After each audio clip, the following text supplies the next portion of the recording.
Well, ladies and gentlemen, we're already in episode 12 of season 4, and we have part 2 of this amazing conversation, which I absolutely cannot wait for.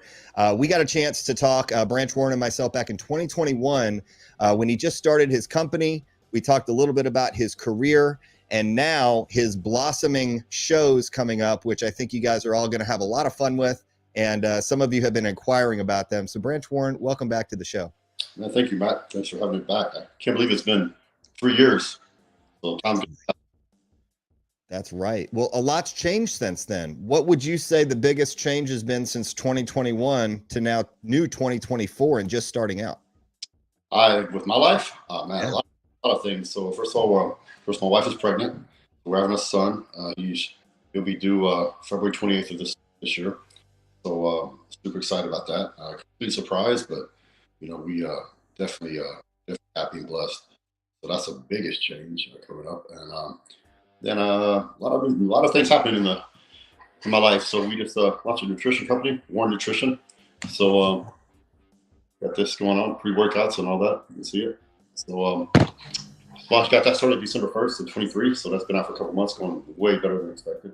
So super happy with that. And of course, I've got, as you mentioned, 3 shows: the Better Bodies Classic in April in Fort Worth, the Branch Warren Classic in Denver, May 11th, and of course the original one, the Branch Warren Classic down in Houston, June 22nd.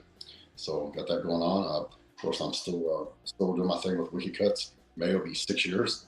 We've been in business, so I'm doing really well with that.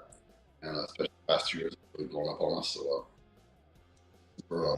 you told me 10 years ago I was going to own a beef jerky company, I'd have laughed at you. But, yeah. So it's never know which way. Right.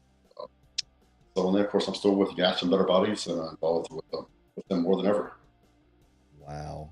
Well, let's talk a little bit about this, because when you launched this, did you ever think you were going to have this in your background and just have this fly off the shelves like it's doing right now? If you'd have told me I was going to have a beef jerky company, I'd have laughed at you. If you told me 10 years ago that I would, be a part owner of a supplement company, yeah, I could see that. That's something that's always kind of been in the back of my mind. My partner, Wiki Cuts, and my partners, owners of Warren Nutrition, is Scott James. Scott was, he actually invented the pre-workout, no explode. So that changed the whole industry. So, and he was the original owner of BSM back in the day. So he's been on me for a while. He says, hey, why don't you do your own thing? And, at the time, I wasn't ready for it. We were working 8 days a week at Wiki Cuts, and just so busy with it, and I just didn't feel the time was right. So, the first quarter of 2023, I went to him and I said, hey, let's do this. And I had a vision. I just want to start small, just do a pre-workout, and that's something I believe in. First of all, because I was taking pre-workouts in the 90s before a pre-workout existed. I used to take ephedrine and caffeine and aspirin and mix it in my coffee and drink it. And that was my pre-workout. I get to the gym, I'm sweating, eyes are bloodshot, ready to run through the wall. And, you get great workouts. So, number one, it's a product I believe in. And I always took it before it existed. So I just want to make something good and, give these guys, when they need that little extra kick. And those days you go to the gym that you don't want to train, give them a little kick to get you through that workout and have a great workout. So that's how it all came about. And so if you asked me 10 years ago if I was going to have a nutrition company, wouldn't have been a surprise. Well, now you've got a food company, you've got a nutrition company, and, we're going to kind of get into these shows here in just a second. But for those of you who are tuning in, we're right now streaming on X and Twitter, Facebook, as well as LinkedIn, 2 YouTube pages. And we're working on technical issues to get the Instagram up, because I have a lot of followers who have been begging and dying to ask you questions from all over the country. And so we see Frank White up in Wisconsin. He's tuning in. And, I remember my very first, we had John Sherman on a few weeks ago, and you were one of the first Fit Expo shows that I was ever at. And I was just in awe of walking through that and seeing so many amazing bodies, companies. You had wrestling, you had powerlifting, strongman. I mean, I thought of everything, and it was like so much to take in. How has really promoting been different from the competition stage? Because you are world champion with the Arnold. We're going to go into that. but what's different between the competition part and now promoting and going nationwide with it? So promoting, the reason I got into promoting, I think this is my 16th year to have the Branch One Classic down in Houston. So it's become a staple show down there in Houston, and one of the largest shows in the state. And so I want to get something back, right? I love bodybuilding. Everything I have in my life, I'll directly or indirectly to bodybuilding. And you take that, the discipline, the dedication, the hard work, the consistency you learn from bodybuilding, you apply that in business and other areas of your life, you'll be successful. So, my priority with that show, when I started that show, I wanted to make sure the athletes had a good experience. That's my number one priority. You take care of the athletes, I find everything else takes care of itself. Everything falls in place. So I just want to give the athletes a good experience and make it fun, make it a family event. We started off the first year and actually in Conroe, and this little Lone Star Expo, and we moved it all. We grew, and we moved it to the convention center, Energy Center down in Houston. Shares the parking lot with the Energy Stadium and Alamo, I guess the Astrodome. So huge venue.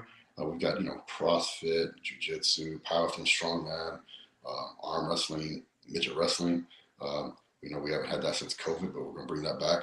And so it's just a fun event for the family and everybody. And I realize not everybody wanted to be a bodybuilder. Maybe you're into powerlifting, or maybe you're in a strongman, or maybe you're into jiu-jitsu, or whatever.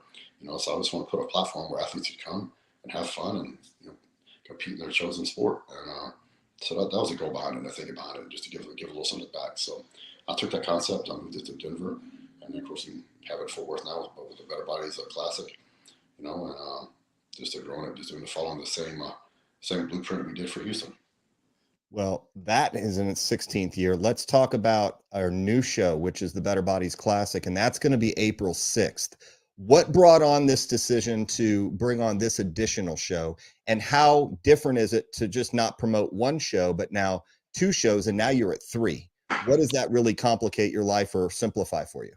You just have to learn to delegate, I think, a little bit. I've got a really solid team behind me.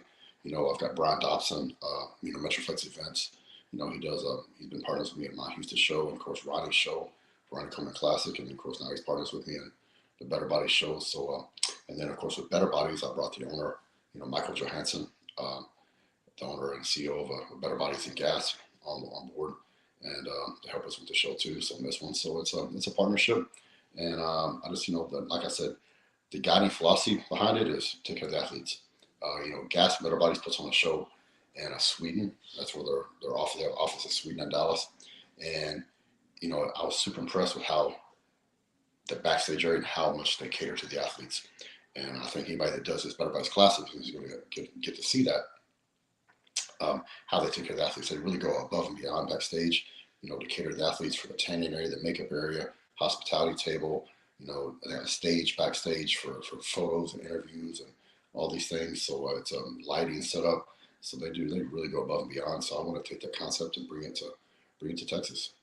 That's so cool. Now, Denver's an area that I don't think you've been to, at least for the show coming up. And I'm curious, why Denver?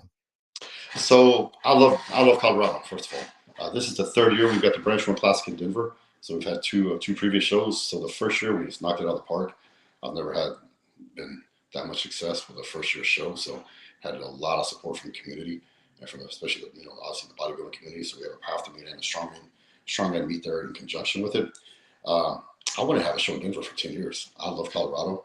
They've got a really solid community up there, and with the bodybuilding and fitness and everything. So Dylan Armbrust, who owns Armbrust Gym there in Denver, it's probably the premier bodybuilding gym in Colorado, along with some other good gyms like Prodigy up in Fort Collins, and I think Flex Gym down in Colorado Springs. So there's some really cool gyms there. And so Dylan approached me. He said, "Hey, what do you think about having a show up here?" And I said, "Let's do it." And that was about the extent of the conversation.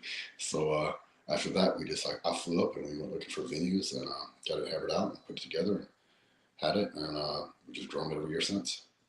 That is so cool. We are now officially live on Instagram. So we want to welcome our Instagram audience. If you saw me in the background, I want to make sure the folks who were waiting for this interview got the chance to be involved. I think about what you're doing as far as a family. You're also a now 3-show promoter. You have multiple businesses.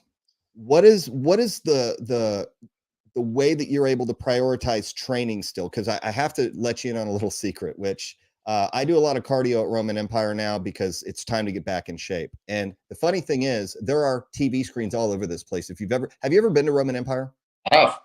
Okay, you're up there literally with training videos everywhere around the gym and upstairs in cardio. So it's really interesting to see how you trained. And I asked a couple of people there, what would a question that you would ask? How do you maintain and manage to prioritize your training while having all this on your plate? You just make it a priority, plain and simple. It's nothing. It's really nothing new for me. When I was at the top of my game as a bodybuilder, like those years 8, 9, 10, 11, 12, 13, when I was at the top of my game, I always had a business. I opened a gym when I was in my 20s, and I turned pro. I was 26 years old when I turned pro, and I opened my own business and worked for myself. And so I sold it when I was 32, I guess, somewhere around there, 33, and we opened up a freight company, freight forwarding company, me and my wife. And so through the prime of my career, I was working, and I always had a full-time job. And people said, well, "How do you do that?" And you just freaking just discipline and work. I mean, there was some of my contemporaries that were really good bodybuilders. They trained, did their cardio and all that, and then they watched Sports Center and played video games. And I would fucking shoot myself if that's all I did. So I can't sit still. That's just me.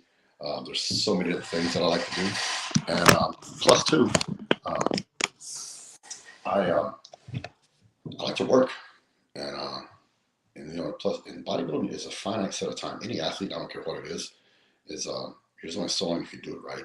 So and afterwards, you got a lot of living left to do, and hopefully, and so I was very conscious of that. And I said when bodybuilding's over, I never thought I'd compete for 15 years as a pro. I thought 5, 6 years, that it'd be a wrap. And I thought if I could win a couple shows, go to Olympia, and that'd be a pretty successful career. And I had no idea I would do what I did for as long as I did. So that being said, when it's over, you got to have something to pay to fall back on, right? I was blessed to do really well in bodybuilding, but it's going to be over sooner or later, and it was. And so it was an easy transition for me because I had a freight company for 10 years. We sold that after I retired, and then I partnered with Scott James and we did Wicked Cuts. That's a great transition. When you say make it a priority, I mean, are you still in the gym training with Johnny? Is it like early in the morning? Is it during the day? When do you prioritize your training during the week? I trained with Johnny from 2001 until 2021. So 20 years we trained together, our entire pro career. And I didn't really stop training with him until the past 3 years. I sold my house and moved up farther north, and McKinney had prospered where I live. So, and it's an hour and 15, 20-minute drive to get to Metroflex. And so the first time in my life since 1991, I don't go to Metroflex. Um, and I train at Metroflex Plano now instead of the original one. So you just prioritize it though. I mean, if you don't prioritize it, it's too easy, especially you get busy with business and work and kids, to skip it, right? So you just prioritize it, make it a priority. And people say, why do you still train as hard as you do? The best way I can sum it up is this. I said it before. Some people train because they're bodybuilders. I was a bodybuilder because I love to train. I think that's the best way I can sum it up. Yeah. And you train with a purpose. You don't, I mean, you're training muscles for hypertrophy as opposed to look and aesthetics, and then you get that as a byproduct. I'm curious, you've trained at Metroflex for a while. What are your top 3 favorite gyms in the DFW area? That was a question by Solomon Saucedo. Top 3 favorite gyms in the area. Number 1, Metroflex Arlington, the original one. I've been to every state in 66 countries. I've trained in gyms in all those places, and Metroflex is my favorite. I think you love it or hate it, but I love it. And there's nowhere you go that's more motivating. Is it dirty? Absolutely, absolutely, it's dirty. But if you're there to work and get the work done, there's nowhere you're going to be more motivated. You just want to train when you walk in that place. That's my number 1 gym. Number 2 gym, I would probably say Bev's Powerhouse Gym up in Syosset. It's a badass gym. I love that place. I used to train there. I used to go to New York a lot. Had some friends there, of course. Every time I was in town, I'd go make sure I get a workout there. and then number 3 would be Destination Dallas over in Allen. So I train there at least once or twice a week now. So it's a really it's motivating because you go in there and you see there's a lot of pros in there now. You see a lot of top athletes train there. So it's a good atmosphere. Those gyms usually produce certain athletes to where, especially if you're in that, like Venice, for example, you've got a ton of pros training there. The new up and comers see those pros, and it's almost like handing off to a new generation. Where are you seeing really the trend for bodybuilding going? I know that you're Olympians, almost every year. You might even go to the Arnold.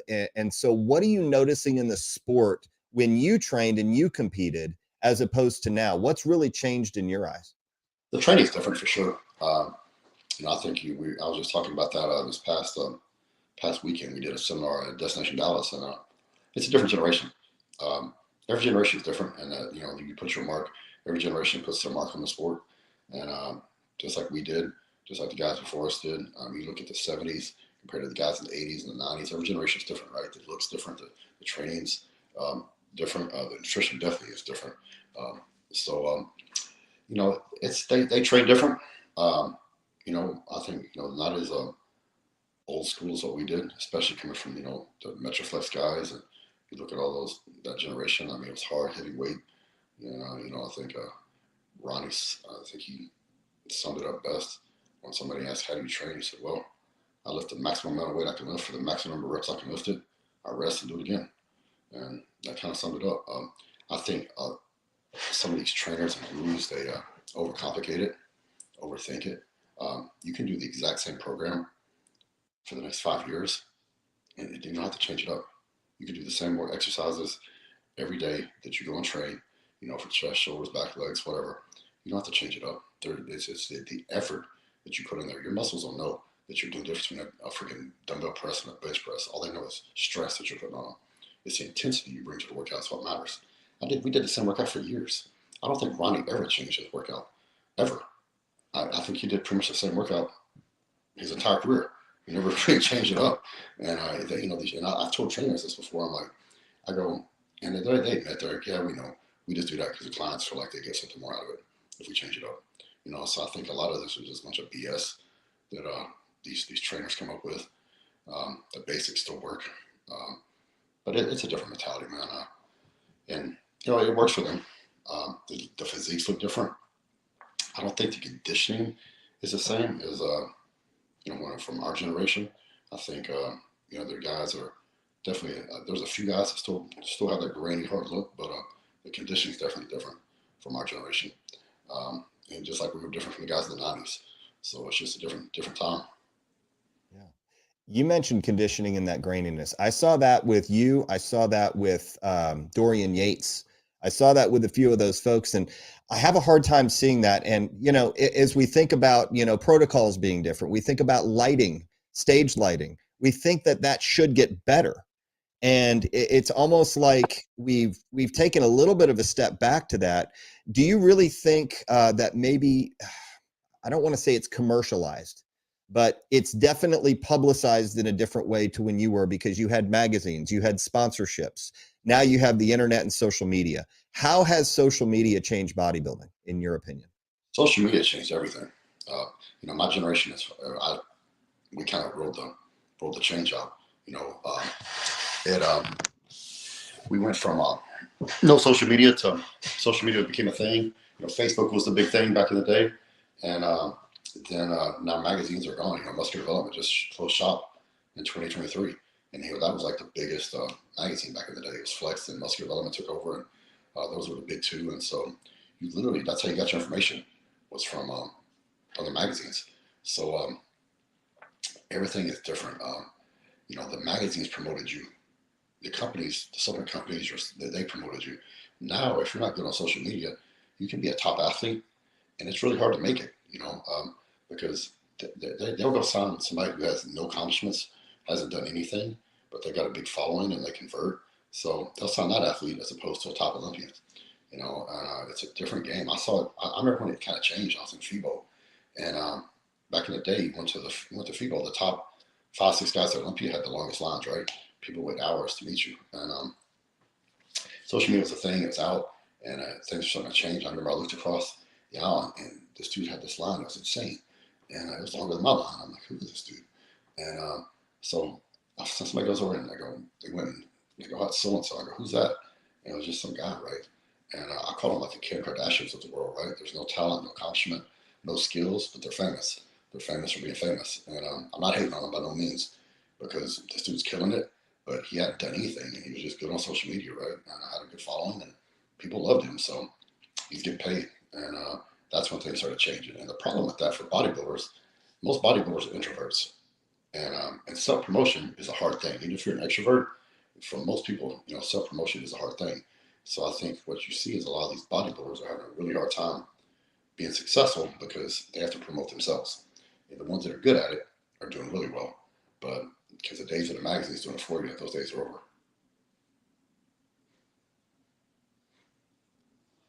Yo, Matt, are you there?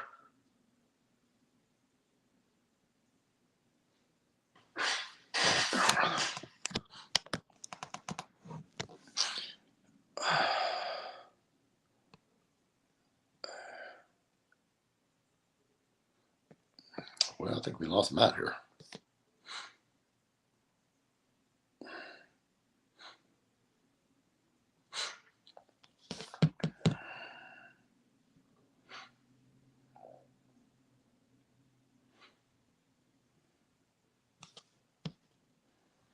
Hello?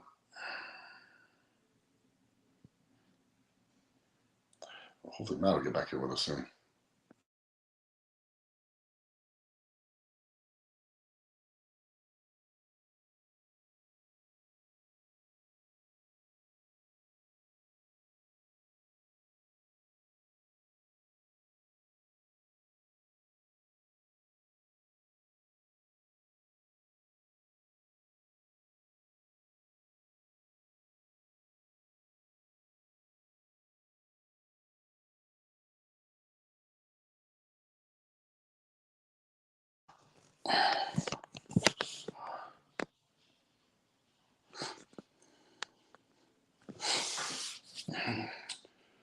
Hopefully Matt will get back here with us, brother.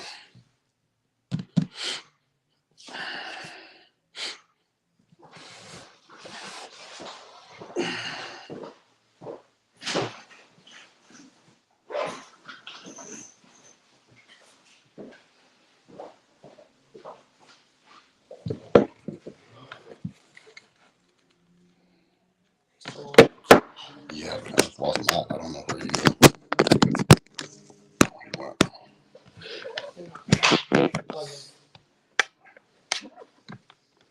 Did I reach?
Dude, you totally overloaded the system.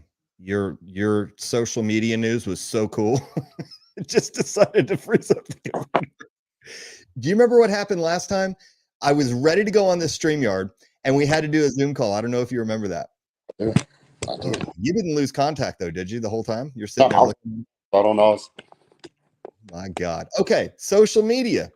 Here we go. So you've seen it change to where influencers are typically more, I guess, more notarized than maybe even better bodies, in your opinion. Yeah, I think I mean, you have some of the top guys at the Olympia, and top two, three, four, five guys, and I think some of the social media influencers are more popular than they are. And it's a different time. And for bodybuilders, like I was saying, um, a lot of them, most bodybuilders are introverts, and self promotion is a hard thing. And so, if you're an introvert and you're not good at self promotion, which most people are not, they have to learn to be good at that. Then it's a tough time for them. So back in the day, the magazines promoted you, the supplement companies promoted you, your other sponsors did the same thing for you. So your job was just be a bodybuilder, and as long as you were good and could stay on top, life was good. Um, Now it's a different deal. I think there's actually probably more opportunities for athletes that are good at social media and that know how to promote themselves. If you're not good at that, then it can be tough. Yeah. We won't go into the physique height weight cap because that's just a bunch of guys who have no legs. I mean, you're truly the heartbeat of really when bodybuilding was at its peak. People used to reminisce, when those times where you've got a Flex Wheeler, a Ronnie Coleman, a Branch Warren, um, Phil Heath, and it was going into that era, and then we saw a little distension, and then all of a sudden conditioning might be a little off, and now that the Olympia is where it's at, and now that really the pinnacle, you've got a guy like Hottie, you've got Derek Lunsford, you've got Nick Walker. How are you seeing internationally the sport change? Has that changed when you were around as opposed to now, or in different countries? Are they getting involved because of the notoriety? Bodybuilding is truly a worldwide sport now. I think way back when it was an American sport, and the few people that were not American, they came to America. You had to come to America to be successful. Dorian was the first one to kind of break that stigma. He was the first non-U.S. based bodybuilder to win the Olympia, and so he kind of broke that stigma that you had to be an American or have to live in America at least to win. So, and it's really grown exponentially across the world. Since then, the Middle East, I think, is the hottest area now for bodybuilding. I think it's still overall, it's probably still an American-dominated sport, but the past couple Mr. Olympias have been from the Middle East. Hadi and Big Ramy.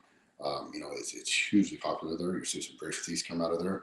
You see a lot of Europeans, more so than ever, I think, coming up in the sport. You see a lot of Brazilians. I think especially some of the other divisions, the female divisions, you're seeing a lot of Brazilians. And I knew that would happen eventually because the genetics on there are just incredible. And so it's truly a worldwide sport. And I think you're going to continue to see more and more of that happen. Yeah.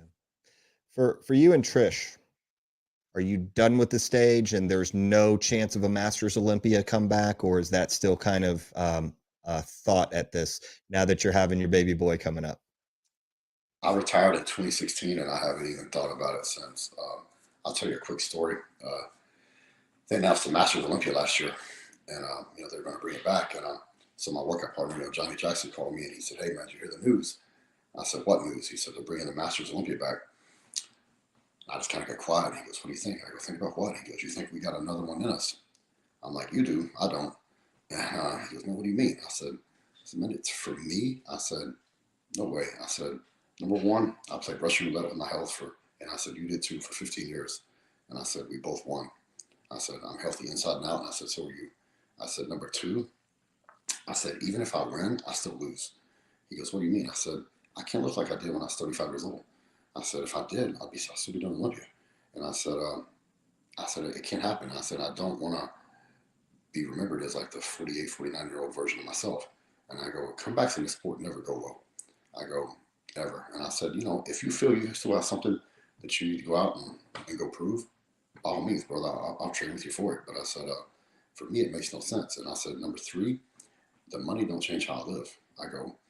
I said, you could put $500,000 in my account just to guarantee for me to go do the show, and I still wouldn't do it. I said, it's not worth it to me. And I said, that being said, I wouldn't trade those 15 years I competed as a pro for anything in the world. I had a blast, but when I stepped away, and I have no regrets, and I'm not going back. That was probably the most, and this word is coming up a lot, based.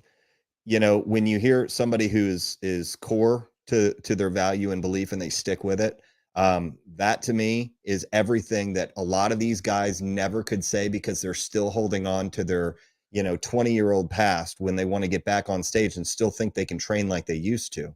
You mentioned when we talked last, you tore your quad off the bone going off of a curb, and you still managed to go, place and win shows, like the Arnold.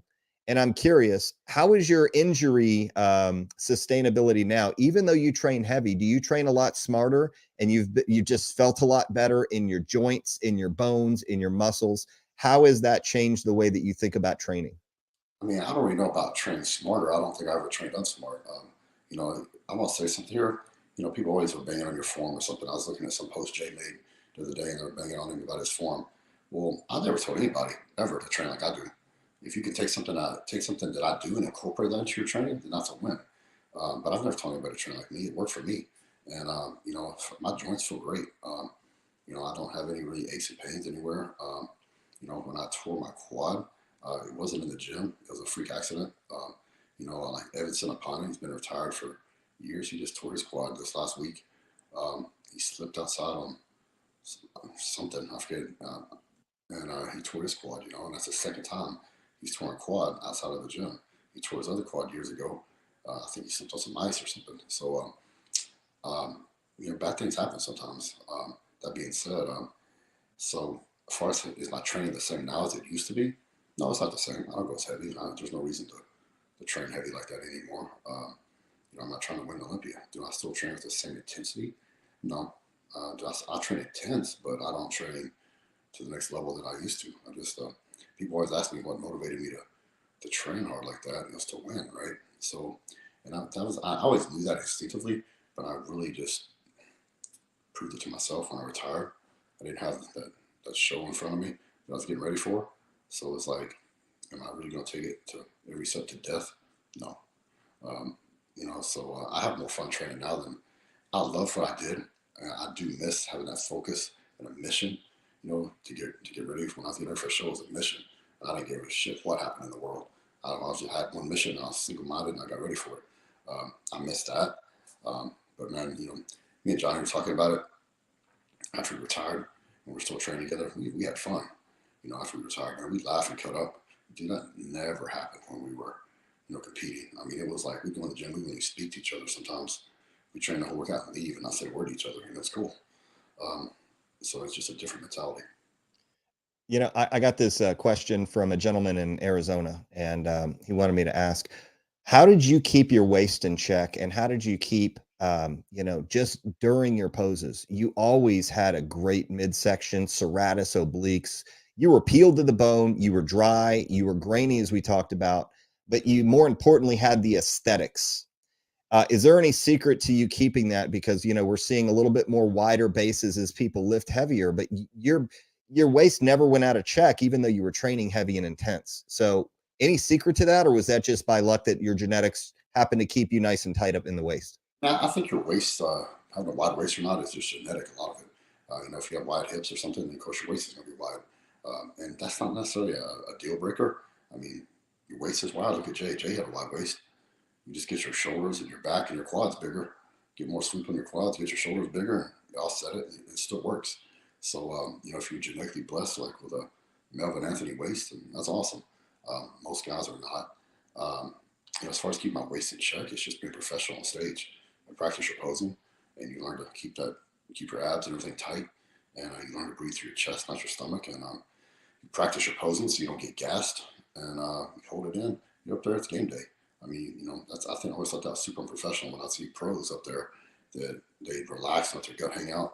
I mean, take you on stage, man. You trained your whole life to get to Olympia, and you're gonna let your gut hang out on stage, really? I mean, I just never understood that. So that's just lack of attention to detail and lack of posing on their end to not be prepared to come on stage. I remember seeing you know, like a Sean Ray, Flex Wheeler, these guys like that when they were competing, coming up and coming, and they'd say, I remember one year Sean Ray stayed flex the entire prejudging.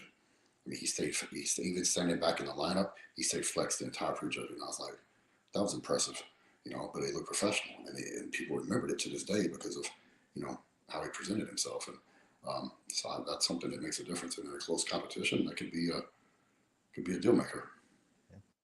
You know, I may have heard through the grapevine that you might be training a select few people. And, you know, I know that your regimen is eat, eat, eat, train, train, train. And I'm curious, you do have limited availability. How has personal training, and have you opened that up to a larger group, or are you keeping that pretty intimate and tight based on your schedule because you do have 5 things that you're juggling? Yeah, I don't do personal training. I do some online training or There whatever. we go. I don't do personal training, but I do some online training. I keep it a really small, tight group. You know, you can't. I don't feel you can, especially if somebody's getting into a competition. You know, a handful of guys, maybe is about all I can let myself work with, um, and it's just based on guys that I feel are going to work hard. I've let a couple guys go. I fired them because if you don't work hard, man, you don't follow the program. You can lie, but your body don't lie, and I have no patience for that. So, you know, I've worked with a few guys, and a couple of these guys I think are going to be really good going forward. I've got 3 guys in particular that I'm working with that I think all 3 of them have potential to do something. So they're all amateurs, and I've worked with some pros. You know, I worked with Mark Fitzwater a couple years back, and you know he did really well. So I think these guys have that same type of potential to be pro and be good pros. So we'll see. They're young. They've got the whole world in front of them. So we'll see. Most importantly, they're hungry. Yeah. You know, that's important because I know very few people get to train with world champions, you know, and a lot of times they look for a coach, and I've seen athletes coach hopping, and, you know, they're one show they're doing it here, one show they're doing it with another coach. And it's hard to learn your body.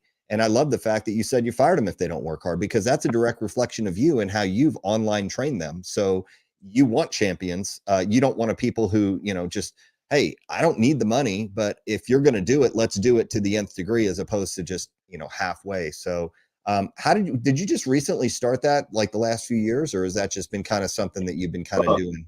right within the past 2 years, I started doing it. You know, I kind of threw it out there, and just I wanted to somebody, the people that got me into the sport. I just asked them one time. They never charged me a dollar, and they helped me tremendously and changed my whole life. And I got a little bit older and asked them. I said, "How can I pay you back?" And they told me. They said, "Pass it forward." So Well, you've definitely paid it forward in this sport because, you know, you're a guy who's number one, always greeting people at your show.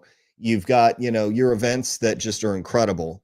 You've got companies now that are thriving, and they're not just surviving, which, you know, and depending on what you're in, the supplement industry is not an easy um, industry to be in. But, you know, as I look at these pictures, because I see all these comments coming in, and for those of you who are just joining us, we have Branch Warren, world champion, Arnold Classic champion, and someone who is a clear professional in IFBB, pro Hall of Famer. You know, I think about Better Bodies Classic coming up in April. You've definitely got, you know, this going where you follow that up May 11th, 2024. And not only that, you're capping off your big show 2022, which all of them are great events, but you've also now got, you know, a succession where you've got this, you've got Wicked Cuts, you've got all these things going on. What are you most excited about moving forward into 2025? We've talked about 2024 and what that holds in store for you, and you can only control the outcome based on the work that you put in now. But moving forward, do you like really the business aspect, the promoting aspect, and really what is the most exciting for you besides having a new son here just next month? definitely, I think I'm more having a new son is the biggest excitement I have right now. Beyond that, going into 2025, you know, Wiki Cuts is really coming into its own. You know, we're our bacon jerky is #1 on Amazon, which is huge for us. We're in Walmart, we're in Giant Eagle grocery stores, we're in Pilot Flying J's, Albertsons, we're getting at Costco. It just goes on and on. So it's really coming into its own, and so that's a lot of fun to be part of that. And then I think, you know, probably to top it off, I'm really excited about Warren because that's my world, right? You know, beef jerky and all that was a wholly different world, and had to, you know, you have to humble yourself, and you have to learn to get comfortable being uncomfortable, right? To get a new area, new business. But you know, with Warren, that's my area. That's Scott's area. You know, Scott kind of wrote the book on it. So back in the day, so I'm having a lot of fun with it. You know, I'm in that world. I know everybody.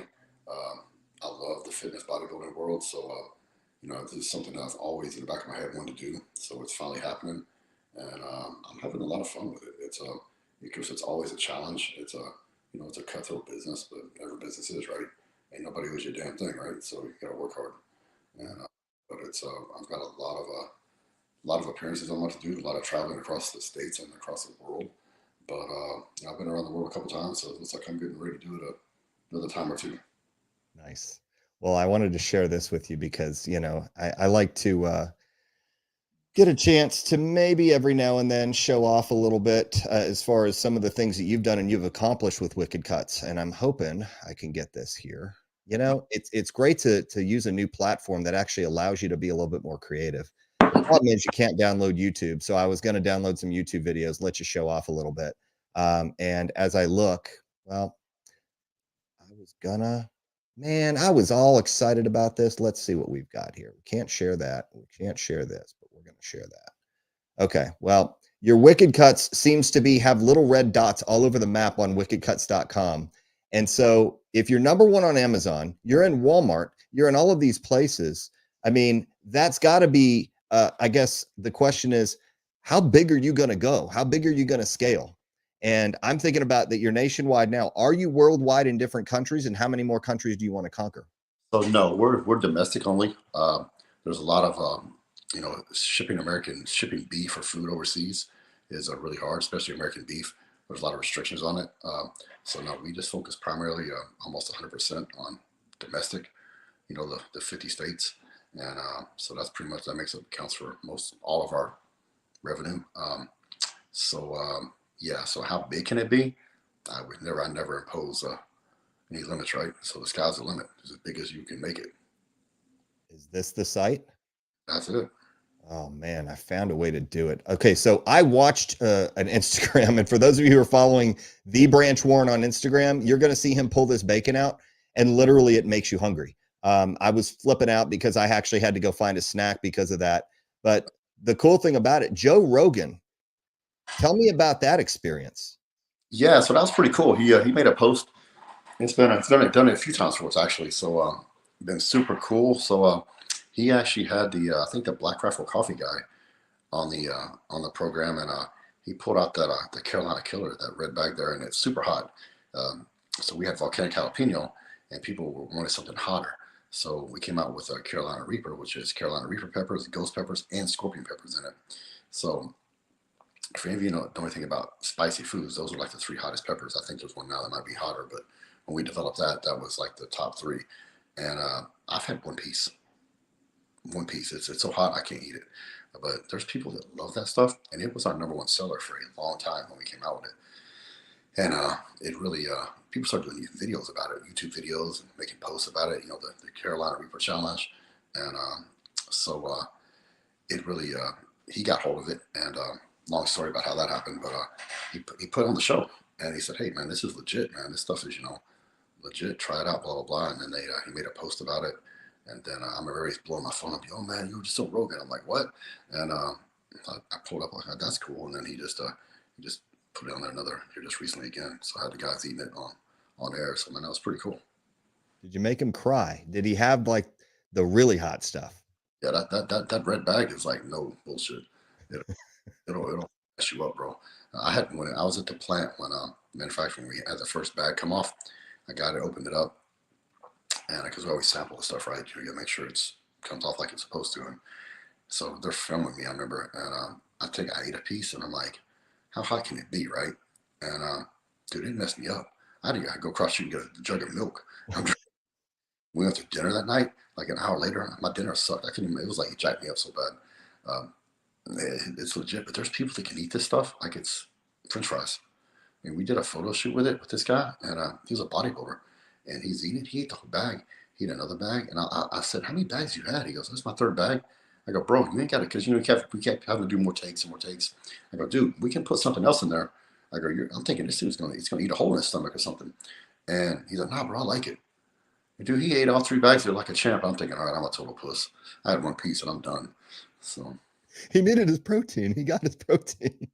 like, holy. Well, that just goes to show you that bodybuilders are built different. I think, with the amount of food that you put in your system, it's pretty much ready to handle anything, even if it's spicy. But I think that just takes a different kind of person. Um, Good to know. What is I don't understand what the intrigue is to go super spicy and like literally start crying and like keeling over. But man, I guess there's a market for it, huh? Love spice, and I'm not I don't like spice, but a little bit's okay. But that for me, that's too much for me. But man, a lot of people love it. If you're into hot and you like spicy, and it does have a really great taste. It's not just hot; it actually tastes really good. But just be prepared. If you get the Carolina Reaper, it's got a lot of bite to it. It ain't no joke. But on the flip side of that, the maple bacon is it's like eating candy. It's an actual it's real strips of bacon that we turn into jerky, and we put that maple glaze on it, and dude, it's so good. It make you slap your mama. I may or may not have had a bag of that, or two, or three. But no, I mean, this is great, and I appreciate you hanging in, and as I think I know the answer to this, but I think you can never tell with you. You're somewhat unpredictable at times.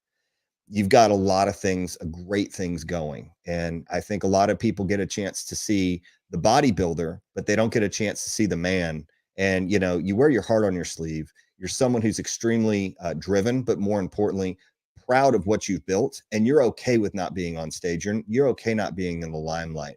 What would you say your proudest moment was, is to date, as far as in your almost 50-year-old life? My proudest moment today, I think the day my daughter was born. I think there's I'm about to get to experience that again here in a few weeks. But I think, yeah, definitely my proudest moment is the day my daughter was born. That changes everything. People tell you that, but until you become a parent, you're like, yeah, yeah, yeah, whatever.